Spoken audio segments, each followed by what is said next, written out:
సంబంధించి ఫర్నిచర్ అంతా ప్రభుత్వం ఫర్నిచర్ అంతా కూడా వాడుకుంటున్నారు, ఫర్నిచర్ దొంగ అంటూ కూడా టీడీపీ నేతలు కోడేశ్వర ప్రసాద్ గారు అసెంబ్లీలో ఉండాల్సినటువంటి ఫర్నిచర్ని తీసుకెళ్ళి ఎక్కడేసాడు? ఆయన బైక్ షోరూమ్లో వేసుకున్నాడు. అసెంబ్లీలో ఉండాల్సినటువంటి ఫర్నిచర్ బైక్ షోరూమ్లో వేసుకుంటే వాడిని దొంగ అంటారు. సీఎం క్యాంపు కార్యాలయానికి ప్రభుత్వం వచ్చినటువంటి విజిటర్స్ కోసం ఒక కార్యాలయం, సీఎం జగన్మోహన్ రెడ్డి గారి కార్యాలయం అయితే ఒక 10 మంది 20 మంది కూర్చుంటాకుంటుంది. ఒక ముఖ్యమంత్రి కార్యాలయం కాబట్టి అక్కడ అదనపు వసతులు కావాలని చెప్పి ప్రభుత్వం కల్పిస్తుంది. ముష్టి పట్టుకుపోతే పట్టుకుపోండి, లేకపోతే డబ్బు విలువ చెప్తే కడతామని ఫస్ట్ రోజు చెప్పాం. దీని గురించి ఏమైనా రాద్దాం కావాలంటే పట్టుకుపోండి. తొక్కల ఫర్నిచరు ఎంత, ముష్టి ఫర్నిచర్ ఎంత ఉంటుంది? కావాలంటే పట్టుకురండి. మేము షోరూమ్లో వేసుకున్నాం, తీసుకెళ్ళి మా సాక్షి ఆఫీసులో వేసామా?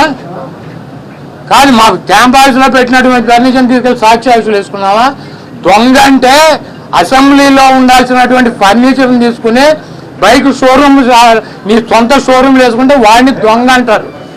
అంతేగాని క్యాంప్ ఆఫీసులో ఇచ్చినటువంటి ఫర్నిచర్ క్యాంప్ ఆఫీసులో ఉంటే దానికి కావాలంటే డబ్బు కడతాం, లేదంటే ఫర్నిచర్ తీసుకుపోమని చెప్పాం. దానికి దొంగ ఇవన్నీ పనికిరాని మాటలు.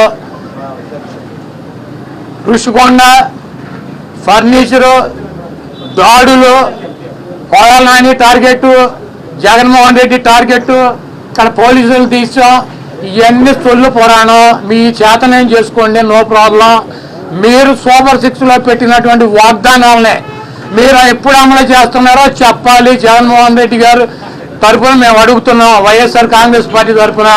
చంద్రబాబు నాయుడు అమలు చేసే బాధ్యత నాదని చెప్పి పవన్ కళ్యాణ్ గారు కూడా చెప్పాడు. కాబట్టి ఇవన్నీ సొల్లు పురాణాలు వద్దు, మీరు చేతనేం చేసుకోండి, నో ప్రాబ్లం.